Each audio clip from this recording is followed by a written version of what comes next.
Hey, thank you so much for stopping by our Squad YouTube channel. I wanted to take a moment before this video and personally invite you to Squad. Squad is our youth group here at Crosspoint Church, and we meet Wednesday nights at 6 o'clock. So I just want to let you know that Squad is for you. You belong here and you have a squad, so we'd love to have you come and hang out with us. That being said, right after this video, could you help us out? Could you subscribe and could you share? That way we can get this message out to as many people as possible. We thank you for that. We hope to see you Wednesday, but enjoy this message from Wednesday night at Squad.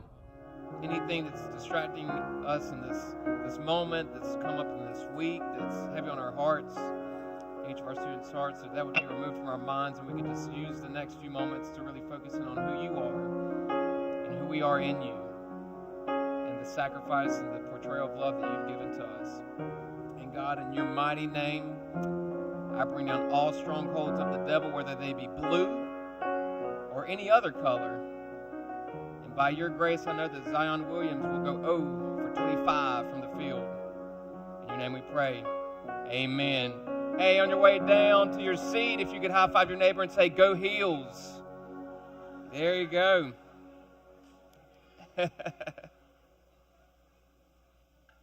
It's a beautiful thing. It's a beautiful thing. Just a quick show of hands. My Carolina fans, where y'all at? Where y'all?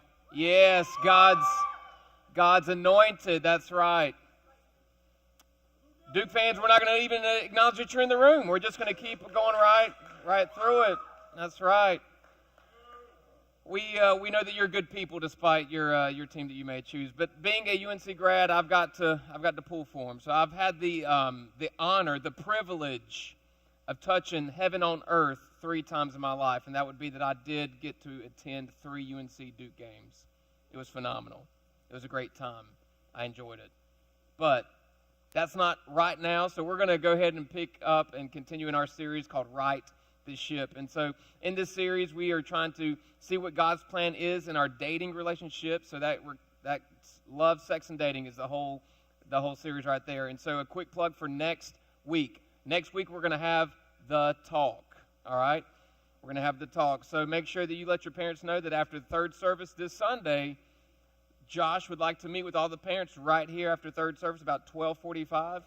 Come on out. We're going to talk about what we're going to discuss next week. So if they have any questions or apprehensions about you not coming or if you should come, we'll cover that. All right, so that being said, let's go ahead and jump into tonight.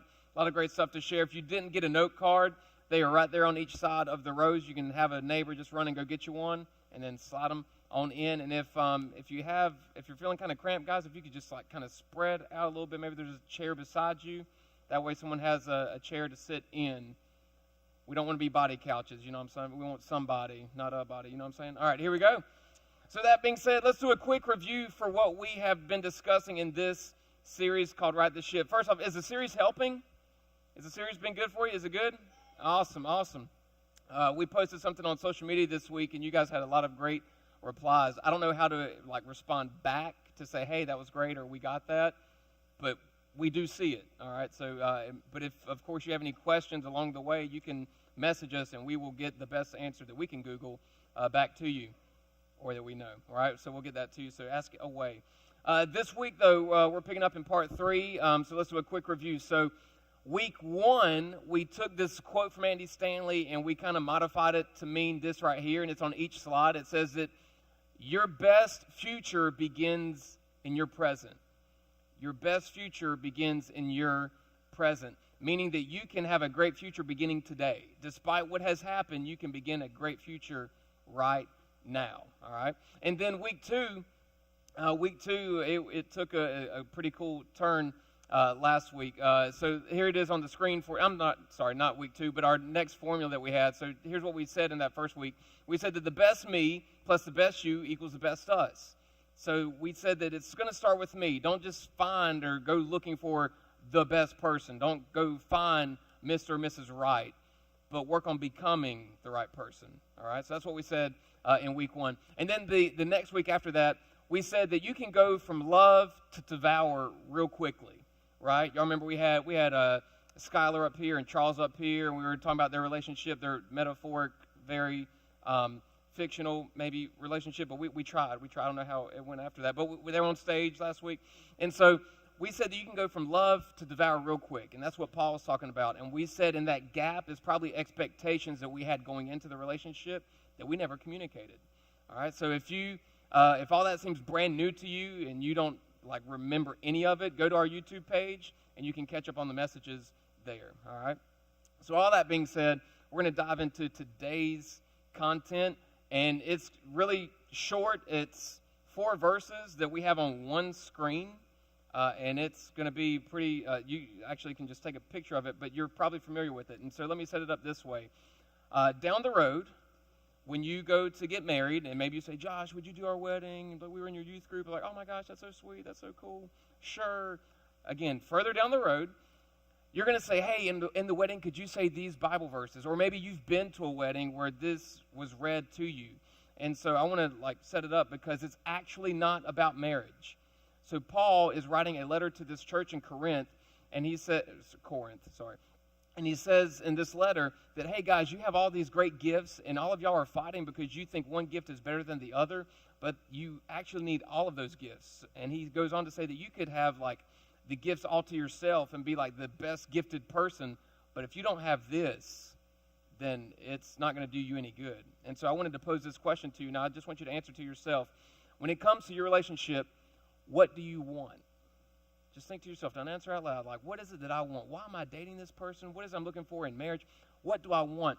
And one thing that may come up to your mind is happiness. I want to be happy. And I would argue that that's probably not true. Because you could be in the happiest place on earth with the wrong person and they just ruin the whole thing for you, right? So they could ruin Disney for you. You could go to Disney World with that person and they ruin the whole day. You could go to the Carolina Duke game tonight with the wrong fan and they could ruin the whole day. I'm going to see how many times I can work that illustration back into it because it's very, just right there. But isn't it so true that you could be with the wrong person and they just ruin the whole thing? So what is it that we want in a relationship? And so I'm going to venture that it's multiple things, but it could be categorized as one, and we would call it love. Don't you want love? Or don't you want just that warm, fuzzy feeling, the butterflies, right? Isn't that what that is? No, that's not what that is. That's just because you haven't eaten. Eat something, right? That's not love. So let's talk about what love is, because I would think that if I asked you, hey, what's the definition of love? You would go to raise your hand, and then you would say, well, my definition is this, and my definition is this. If we had 80 students in this room right now, and we said, hey, what's your definition of love? We would have 80 different definitions by the time we went through each one of you. So let's try to just get on one page of saying, okay, what is love? And luckily, Paul did that for us. Again, he was not talking about marriage, but I think it helps. So let's check out this slide right here. This is love, all right? Paul says that love is patient, all right?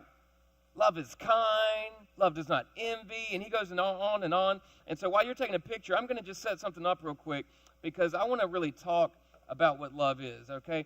So I'm going to say this. I want us to do a little test and assessment as we go through this, all right? So let's start with the first one. So love is patient. Love is going to take its time. Love isn't going to be like you saw someone in first period and by second period, it's love. No, love's going to take some time. Love's going to build on itself. Love's going to be a slow process, right? So love is patient. Love's not going to force anyone else in this relationship to speed up. Love is patient. And so if I've got love, I'm going to say that this is me and this is the person I'm in a relationship with. So I want to say that I'm patient. All right, I'm going to say that I'm patient. The next thing Paul says is that love is kind. Love is kind. Love's you being nice, right?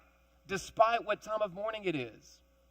Despite how much you have not eaten, nor did you have a Snickers in your pocket, right? So love's going to be kind, and we already have the list, so you don't have to put it back up there, team. I've got my list here anyway, so we're good. But he goes on to say this. He says that love does not envy. Love's not going to get jealous at someone else. Because they got the scholarship and you didn't, I should still celebrate that. So I'm not going to get envious. I'm not going to get upset. I'm not going to get jealous. I'm going to be kind and patient, and I'm not going to envy. But you know what also? I'm not going to boast. I'm not going to brag. So, like, if we go fishing on a date, which I don't know why you would do that, but maybe you do. It's, to our Grace Creek crew. I'm just kidding. But too much too soon? They're like, fishing all the time. Right. But if I'm fishing and the person I'm with catches like a bass, right? Like a 8-pound bass, right? And reeled it in. Like she reeled it in herself, right? When she gets it and she goes to say, hey, will you take a picture of me and this bass? I'm not going to say, well, I caught a 10-pound bass yesterday. That's not the time to share a one-up, right? So I'm just going to celebrate you caught an 8-pound bass? Oh, my, let me feel those guns. How'd you reel that thing by yourself? I'm going to go get the gaff. This thing's heavy, right? So I'm going to celebrate that. I'm not going to boast about what I've done. And so I would like to think, hopefully, that I won't boast. And something else. Paul says that love isn't proud. That means that if I messed up, I'm not too proud to beg or plead for your sympathy. Why? Because you mean that much to me. Everyone over the age of 20 is really excited about that. Google the Temptations when you get home, all right, for those who don't know. But all that being said, I'm not going to be too proud. I'm going to say sorry when I need to say sorry. I'm going to apologize. I'm not going to be like one that's saying, you know what, you're not worthy of me to apologize to, or I care enough about you that, yes, I hate that I have to say these words, but I'm sorry. I messed up. And here's so I'm not going to give tips at the end. I'm going to give tips during, so you might want to write this down. Whenever the person who you're in a relationship with apologizes to you, you apologize back. Because it takes two to mess up. Because there's an expectation that I didn't go into it with you with. Let's back that up. There's an expectation that I didn't communicate with you, and for that reason, you're needing to apologize, or vice versa. So if Marissa apologizes to me, I typically will say, I'm sorry too, and hope that she doesn't quiz me on a specific reason that I'm apologizing. So you keep one in your back pocket, guys, all right? So there's one tip for you. But always apologize because it takes two to mess up. All right, so love is not proud. Next one says, love does not dishonor others. If we're at a gathering or a party or we're hanging out, I'm not going to use this moment and this circle of friends to talk and make jokes about you so I can be funny to them. And if I'm telling a story and you're with me and I mess up the story, hey, let me tell the story all types of wrong and you correct me later in private.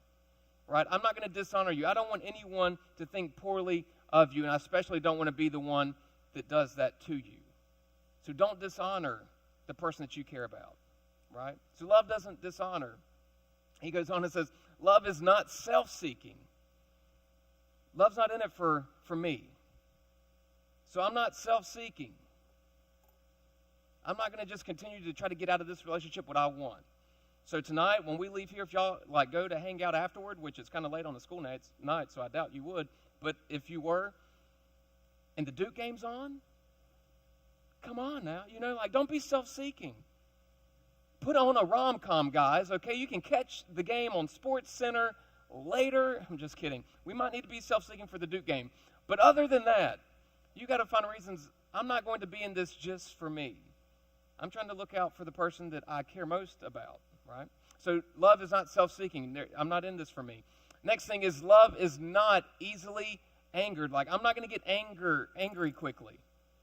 If we're in a disagreement, if we're fussing, if we're fighting, I'm going to take my time. I'm going to try to be slow to a response. And when I'm upset, I don't want to share that and mess up and say something to you that I'm going to regret. So I want to be slow to become angry. But if I do get angry, I don't want to act immediately. So I have time to calm down and cool down. All right? So love is not angered easily. That doesn't mean that you don't get angry. So you're saying, if I got mad at them in the past 20 minutes, we're not in love? No.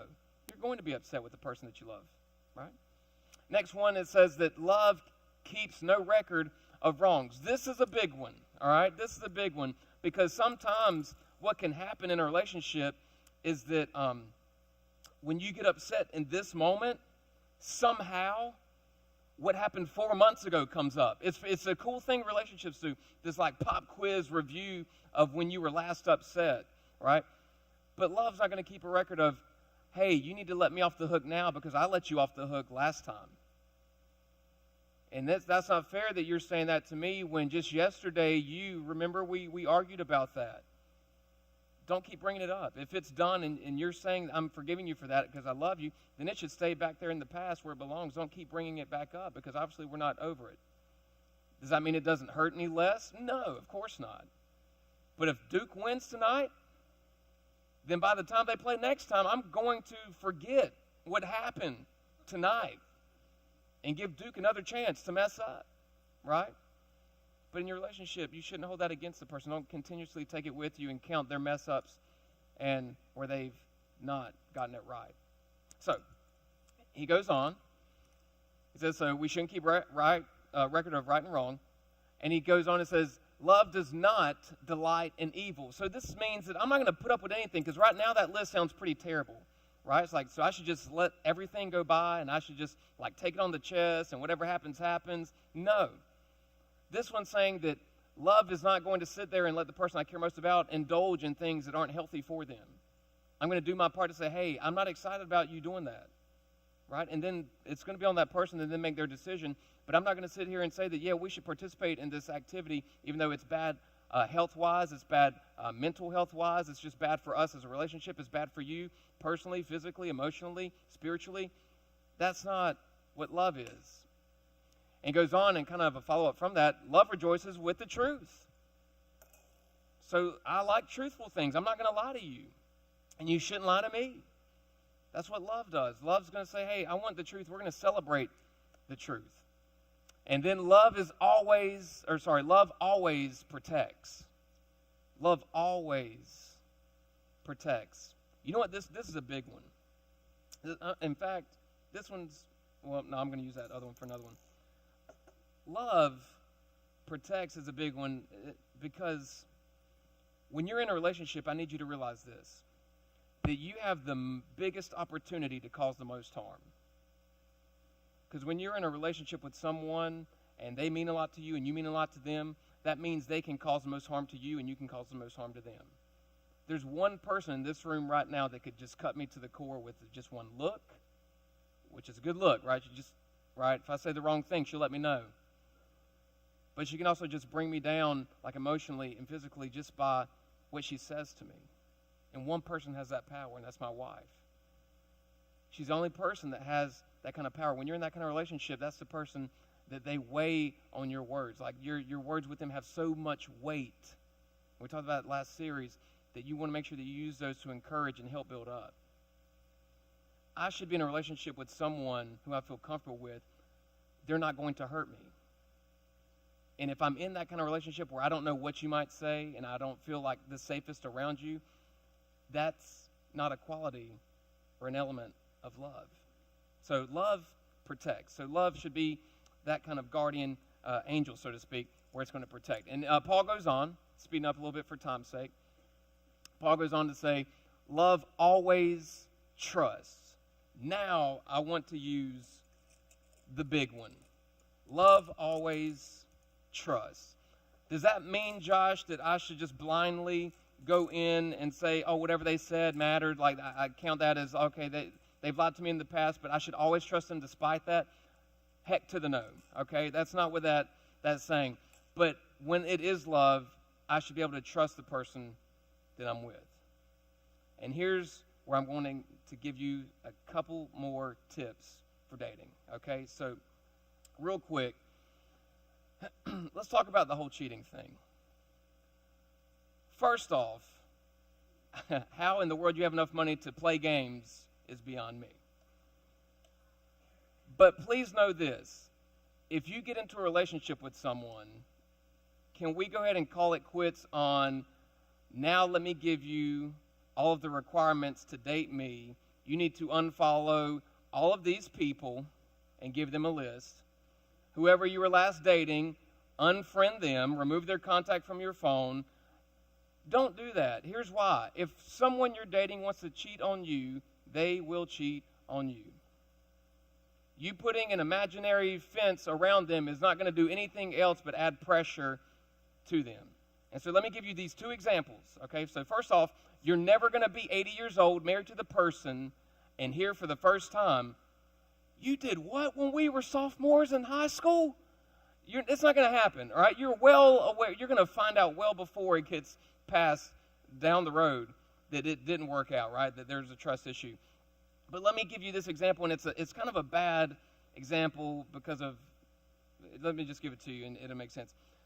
When it comes to relationship, think of dogs. Here's why. The dog that I put into a fence wants to dig out and run. But the dog that enjoys my company, I can leave in my front yard. And he'll just watch other dogs and people go by. That's what you want. Now, for my singles in the room, here this dog example is for you. Be a dog. Which all the guys are like, woo, woo, woo, woo. No. It's like, too late already. Next tip. But be a dog like this. Don't be the friend, always bring it up to the person you're interested in dating as we should date. Right? Don't do that. You know the dog that everyone wants to walk is the one that doesn't need a leash. The one that's not going to pull at me and drag me down the road, I want the dog that's going to be right there by my side, just checking things out, walking at a casual pace. Be a dog, right? You know what kind of dog I would like to have? One that doesn't need a leash to where I have to pull on it all the time to get its attention. I want that kind of dog. And if you're going to be in a relationship with someone, shouldn't it be the same way where I don't have to keep nagging and pulling? Like if they say, hey, I'm going to go hang out with my friends, well, you better send me a Snapchat every 30 minutes, and I want to surround Snapchat so I can see everyone around you, and if she is there, I'm coming there, and it's going to be on. No. It shouldn't be that way, okay? And if you think, well, sometimes, Josh, I just don't know, like we go out in public, and other people look at her and find her attractive, and so, well, then that's on you. Date unattractive people. That is your fault. But you should be in a relationship where you have trust. If you do not have trust in your relationship, it's not a relationship. And Paul says if there's not trust, it can't be love. I don't know what it is, but it ain't love. So you have to have that trust element. I should be able to trust that person. All right, so moving on. Any questions? Okay, be dogs. All right, here we go. After that, he says, always hopes. I want to hope for the best. You should be in a relationship where we're hoping for the best to come, and I'm always encouraged by you. I'm learning more things for you. I want to hope with you, right? And so if that person has a goal or a dream, let's celebrate that when they meet it. Let's help them get it. Like, I think you can do it. I think you can get into that college. I think that you can make that team. I'm hoping for you, and I'm hoping with you. And I want to talk about that. I'm not just going to talk about what my accomplishments are. Let's talk about what you're trying to accomplish. So love hopes. And love that hopes is love that floats, right? Next one, Paul says, is love always perseveres. That means that challenges will come. Believe that challenges will come. And it's not going to be in the form of all their exes, okay? There's going to be some other challenges. And this is really for when you get older, okay? You're learning like patterns now. And so let me take a quick another time out.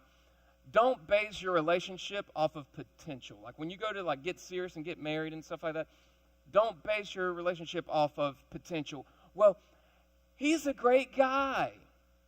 He wants to work in the auto industry. Well, he also has several addictions that you should be aware of. Like, don't look at the potential, right? He went to church once last week, right? It's good to go once a week. That's cool. But if that's the first time he's been in 10 years, hey, it's a good start. But let's get a pattern. So base your relationships off of patterns, and that's what you're forming now. And that's why we take time to have this series, because these are patterns that you're forming each and every day. All right? So base your relationship off of the patterns of that person, not the potential of that person. Okay? All right, so my fault. Back to love perseveres. So, yep, you got that one. And the last one is that love never fails. Love never fails. And Isaiah, if you come up and do that thing that you do, it'll help speed me up a little bit more. There you go. So here's love. Okay, anyone want some love? All right. Yeah, here's some love.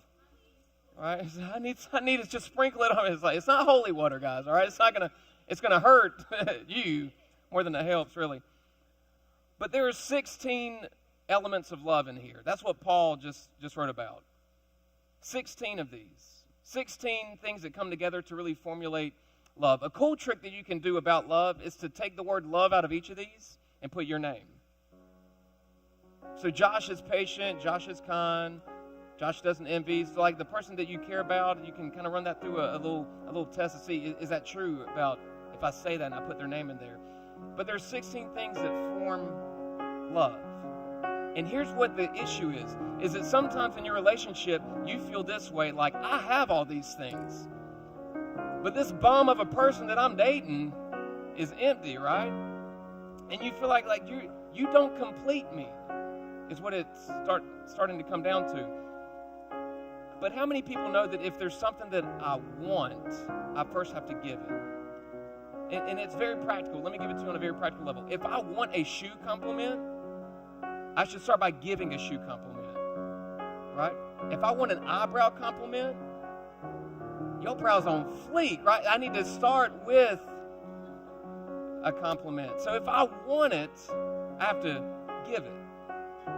I have to give it. And so if I'm wanting love from the person that I care about, then I should start pouring into them. I was a little nervous I was going to shatter the glass, all right? Low budget production, y'all. But then day to day, I feel like there's sometimes where it's almost 50-50, and then we're not seeing eye to eye, and we keep going back and forth. And so, Josh, I don't know if this is love. Like, I'm not getting a good assessment of if this is the real thing. And so, is my relationship healthy or unhealthy? Is this love? Is this not love? Is this just like a little fling thing? Is this just like that high school kind of thing? Is this not the TV thing? And so for that reason, I think we need another example. So, if it's going to be love, and I want to know if this is love, then I need my definition. Paul gave me the definition.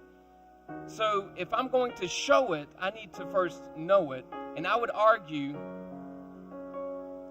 that there's probably another source that we left out. Because like I shared with you earlier,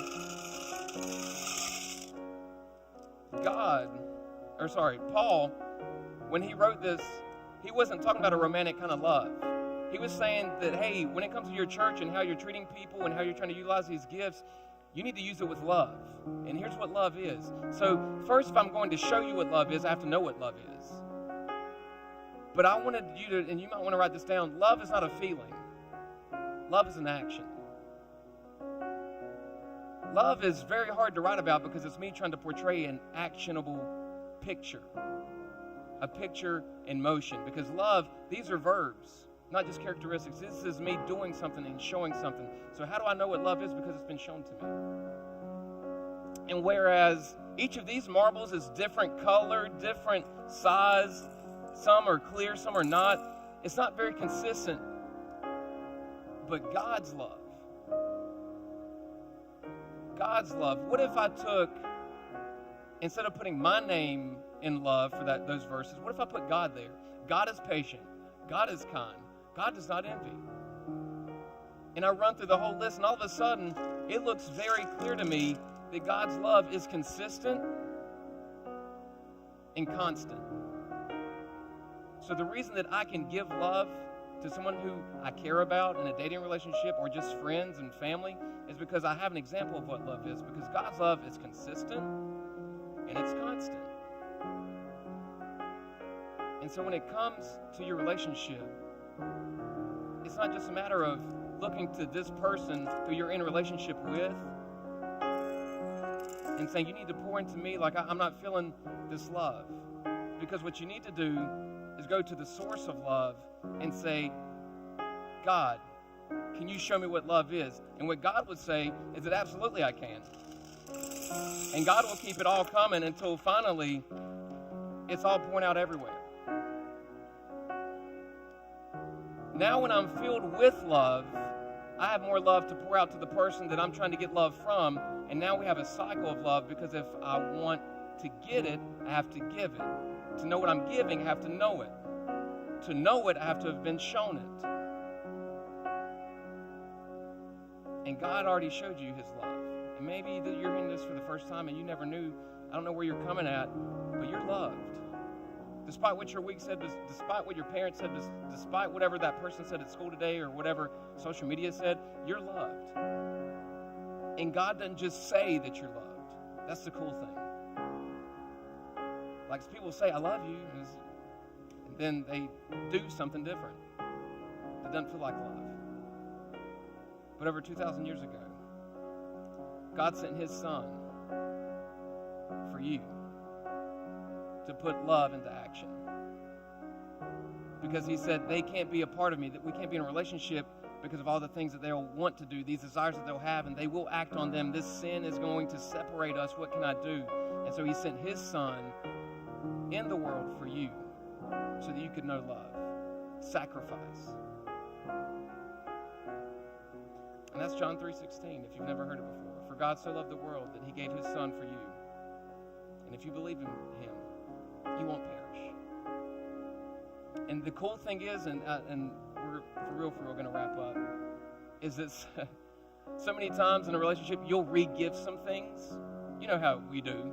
Like you got something last year that you kind of clean it off and you give it to someone else, right? Whatever the case may be, right? You get someone said earlier, you get get a pack of 5 off Amazon. So for this Valentine's Day, boom, you get this. Next girlfriend the next year, boom, you get the same thing. But God saw so much value in you as an individual that he gave something that's a unit of one that he can't redo again. And each day, he's pouring out that same love for you to live in, that forgiveness to live in. That's love. So when you feel like you can't give love to anyone because you don't feel love, I need you to remember that God loved you first. And so, the question isn't, does God love me? Because he sent his son for you. But do you love God? And Jesus said that people will know that you are a Christ follower based off of how you love other people, how you treat other people. So this list that we just ran through, I know we spoke from a romantic kind of love, but this is really just how you should treat people in general. But when you have that list down, the person that you are the closest to, you will have those together. And because of how I feel about that person, I want to be more patient with them than I am someone else. I have love for that person, but this romantic kind of love, this intimate kind of love that we'll talk more about next week, that's that top 16 kind of thing. But it starts with the example that God gave us. And so that being said, if you would bow your heads, let's pray together.